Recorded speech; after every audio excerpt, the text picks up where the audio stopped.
The anonymous email arrived at 6:47 a.m. on a Tuesday, addressed to every member of our company's board of directors, CEO embezzling company funds, proof attached. I stared at my screen, watching my own face in the grainy security footage, watching myself supposedly stuff cash into my briefcase from the company safe.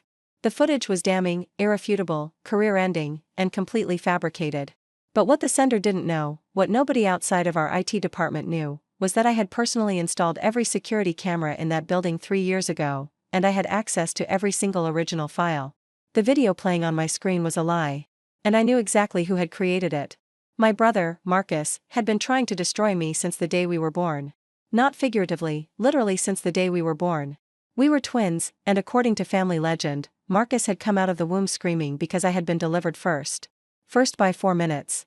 4 minutes that meant I was technically the eldest, technically the one who would inherit our father's position at Hartwell Industries, technically the one who mattered more in our father's eyes. Marcus never forgave me for those 4 minutes. Growing up as twins in a wealthy family should have been a privilege.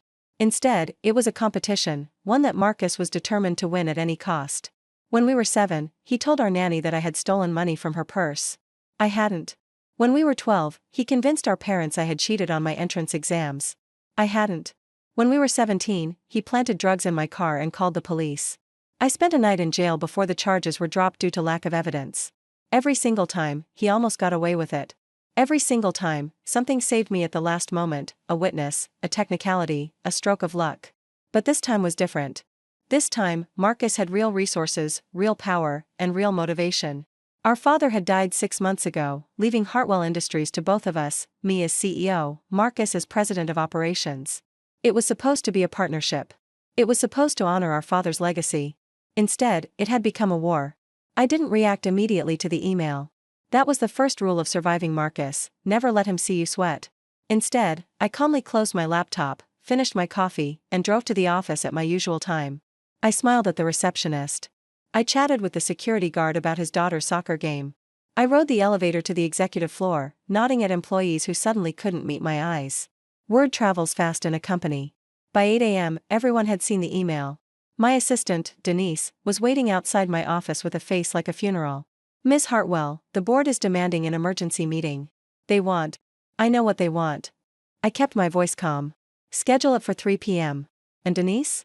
Please ask Gerald from IT to come to my office immediately." "Should I cancel your morning meetings?" "Absolutely not.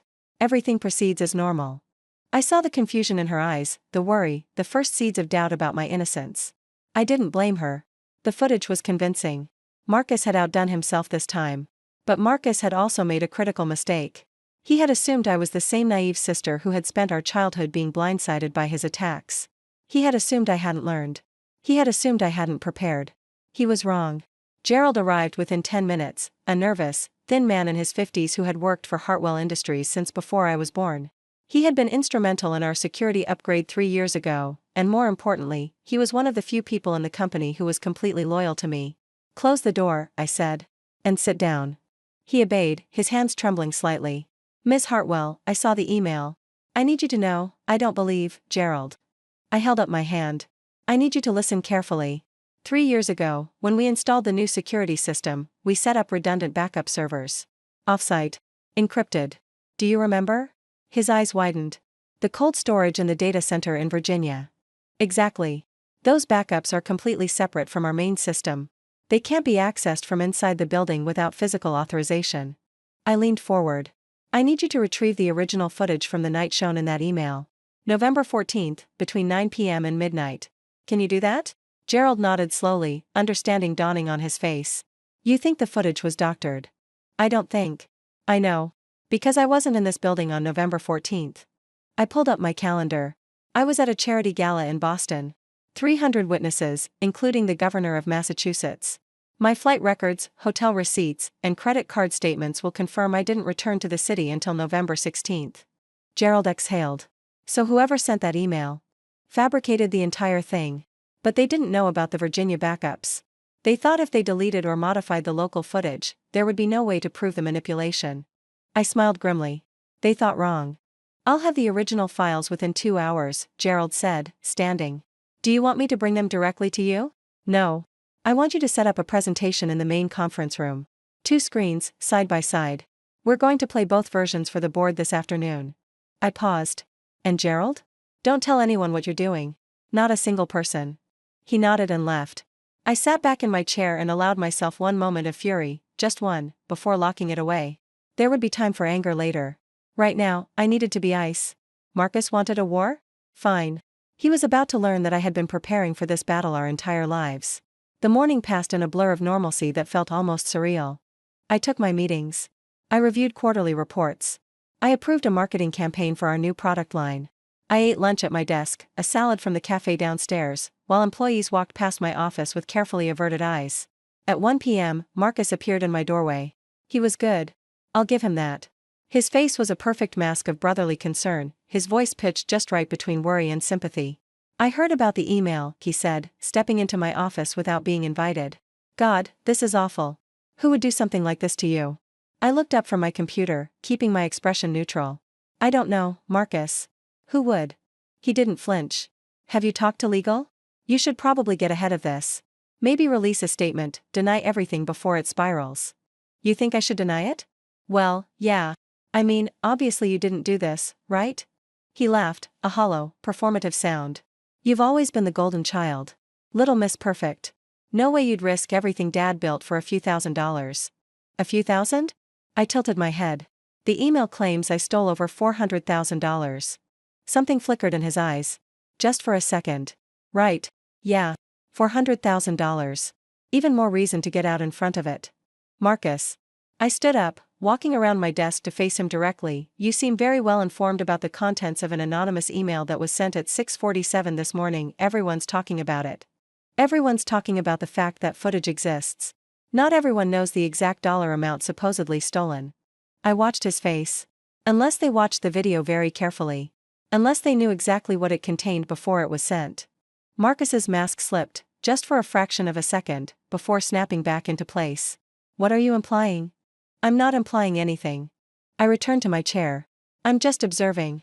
The board meeting is at 3 p.m. I assume you'll be there. Of course. I'm here to support you. Good. I smiled. I'm looking forward to it.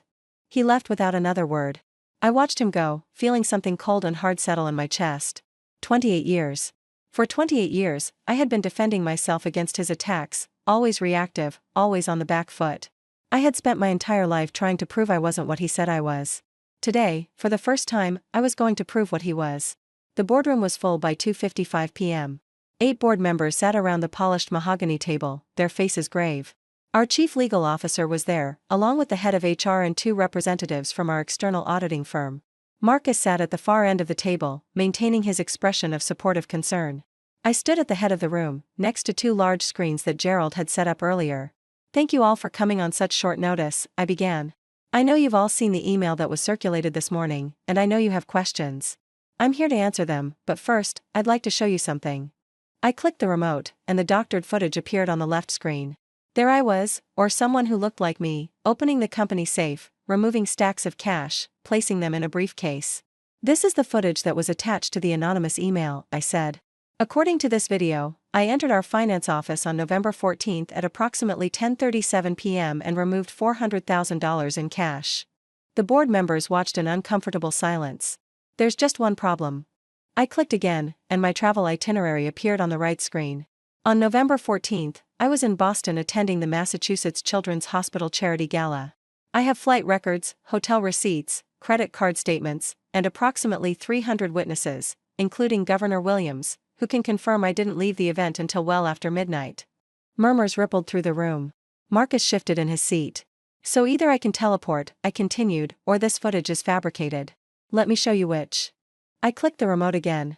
The right screen now showed different footage, the same angle, the same timestamp, but a completely different scene. The finance office was empty. No one entered. No one opened the safe. Nothing happened. This, I said, is the original footage from November 14th. It was retrieved this morning from our offsite backup servers in Virginia, servers that are completely isolated from our main system and cannot be accessed remotely. I let that sink in for a moment. What you're seeing on the left is a sophisticated digital manipulation. Someone took authentic footage from our security system, inserted a computer-generated figure designed to look like me, and fabricated an entire crime. I paused. The question is, Who had access to our security footage, the technical capability to doctor it, and the motivation to destroy me? Every eye in the room turned to Marcus. He was pale now, his mask of concern crumbling.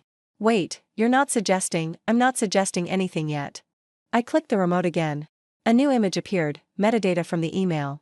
The anonymous email was sent through a VPN, but our IT department was able to trace certain digital fingerprints. The editing software used to doctor the footage was Adobe After Effects, version 24.1. The same version installed on exactly one computer in this building. Another click. A screenshot of software licenses. Your computer, Marcus. The room erupted. Board members were shouting questions, demanding explanations. Marcus was on his feet, his face contorted with rage. This is a setup, he screamed. She's framing me. She probably doctored the footage herself and planted. I was in Boston, Marcus. My voice cut through the chaos like a blade. I have 300 witnesses. What's your alibi for November 14th? He froze. Because according to our building access logs, another click, another document, you entered the building at 9:42 p.m. that night and didn't leave until 1:17 a.m. Almost 4 hours. In the middle of the night. 3 weeks before this email was sent. Silence. Marcus looked around the room, searching for an ally, finding none. His carefully constructed plan was collapsing around him, and everyone could see it. I can explain, he started. Please do, said Victoria Palmer, the longest-serving board member. Her voice was ice. Explain why you were in the building for 4 hours in the middle of the night. Explain how doctoring software ended up on your computer. Explain why you're trying to destroy your own sister. Marcus's mouth opened and closed. No words came out. I stepped forward, feeling something I hadn't felt in years, power. Real power. The power of truth against lies, of preparation against ambush. I'll tell you why, I said. Because Marcus has spent his entire life trying to take what isn't his. Because our father left me as CEO and he couldn't accept that. Because he thought if he could frame me for embezzlement, the board would remove me, and he would finally get what he's always believed he deserved. I turned to face my brother directly. But you made a mistake, Marcus. You always make mistakes. You assumed I was still the naive little sister you've been manipulating since we were children. You assumed I wouldn't be prepared. You assumed I wouldn't fight back. I shook my head slowly. I've been waiting for this. For years. I knew you would come for me eventually. I just didn't know when. Marcus's face had gone from pale to gray. He looked like a man watching his own execution. You installed those backup servers, he whispered. 3 years ago. You were planning for this. I was protecting myself. From you? From exactly this kind of attack. I turned back to the board. I moved that Marcus Hartwell be immediately removed as president of operations and that a full investigation be launched into his conduct. I also recommend that we refer this matter to law enforcement, as fabricating evidence of a crime is itself a felony. Victoria Palmer nodded grimly. Seconded. The vote was unanimous. The police arrived 40 minutes later. I watched from my office window as Marcus was escorted out of the building, his hands not in cuffs, not yet, but his career, his reputation, and his freedom slipping away with every step. Employees lined the hallways, watching in silence. Some looked shocked. Others looked grimly satisfied. Marcus had not been popular. He had ruled his division through fear and manipulation, taking credit for others' work, punishing anyone who challenged him. His removal would be mourned by no one. As he passed through the lobby, Marcus looked up at my window. Our eyes met through the glass. I saw hatred there. Pure, undiluted hatred, the same hatred that had driven him to torment me since childhood, to sabotage every success, to spend 4 hours in a dark building fabricating evidence of a crime I didn't commit. But underneath the hatred, I saw something else. Fear. Marcus had spent 28 years believing he was smarter than me, more ruthless than me, more willing to do whatever it took to win. He had believed that his willingness to lie, cheat, and destroy made him stronger. He was wrong.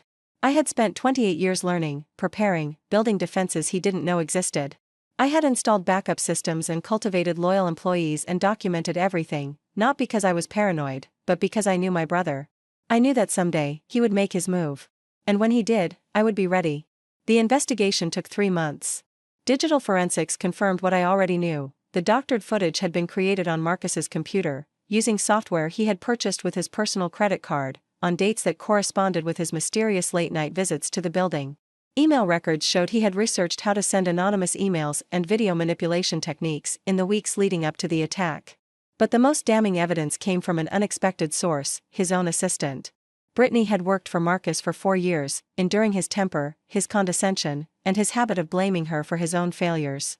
When investigators offered her immunity in exchange for cooperation, she provided everything: emails where Marcus had discussed getting rid of me, text messages outlining his plan, even a recording of him bragging about how the board will have no choice but to remove her.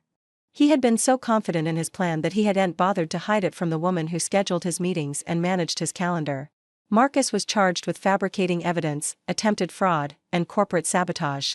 His lawyers negotiated a plea deal: 5 years in federal prison, eligibility for parole after 3, and permanent prohibition from serving as an officer or director of any public company.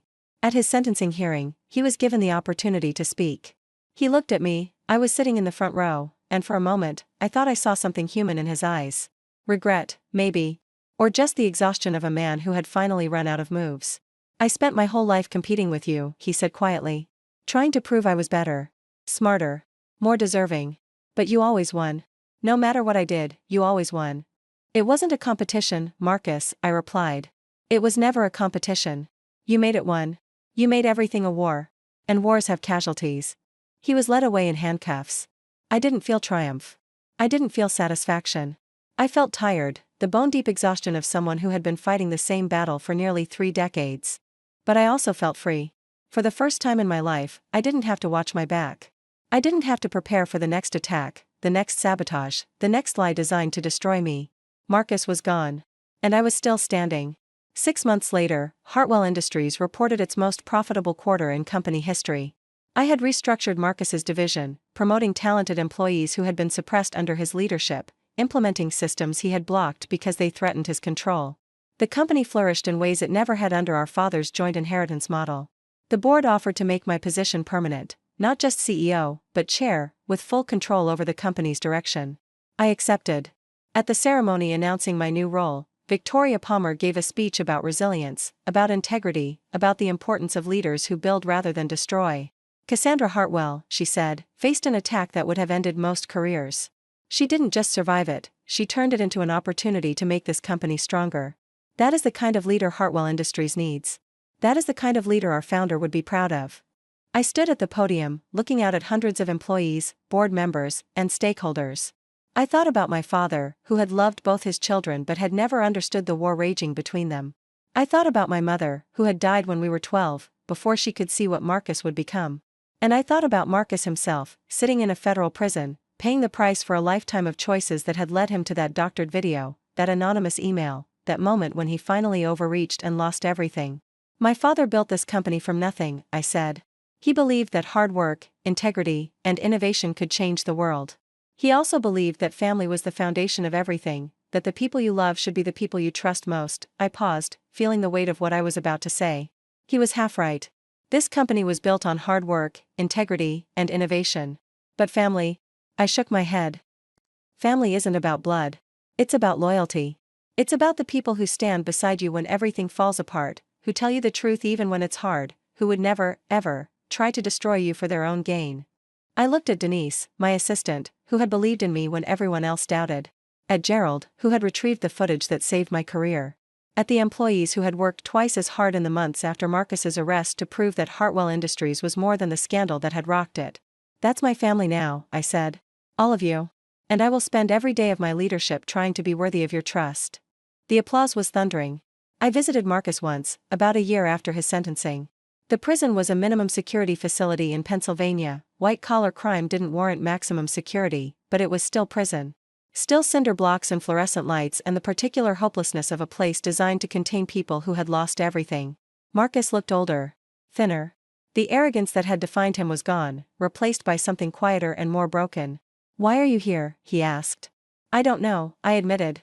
"I've been asking myself that question the whole drive up." We sat in silence for a long moment. "I'm not going to apologize," he said finally. "I know that's what you want. Some tearful confession, some moment of redemption. But I'm not sorry for trying. I'm only sorry I failed." I know. And I did know. Marcus wasn't capable of true remorse, he was only capable of regret that his plan hadn't worked. "Then why come?" I thought about it. "Because you're my brother. Because we shared a womb for 9 months and a house for 18 years and a company for 6 months. Because no matter what you've done, there's a part of me that remembers the boy you were before the competition consumed you." His jaw tightened. That boy was weak. That boy was human. I stood up. "I'm not here to forgive you, Marcus. I'm not sure I ever will. But I'm here to say goodbye. To the brother I could have had. To the partnership we could have built. To the family we might have been if you had ever learned that there was enough room in the world for both of us. I walked to the door, then turned back one last time. When you get out, don't contact me. Don't come to the company. Don't try to rebuild what you destroyed. Just live your life. Find something that isn't about competing with me. Find something that makes you happy without making someone else miserable. Marcus said nothing. I left. That was 2 years ago. Marcus was released last month, early parole for good behavior. True to his word, he hasn't contacted me. I've heard through mutual acquaintances that he's living in a small town in Colorado, working at a hardware store, trying to build something like a normal life. I don't know if he'll succeed. I don't know if the competitive fire that drove him to destroy me has finally burned out, or if it's just waiting for new fuel. But I know that I'm done watching for his attacks. I'm done preparing for his sabotage. I'm done letting his hatred define my existence. Hartwell Industries is thriving. My employees are loyal. My board is supportive. My life is full of work I love and people I trust.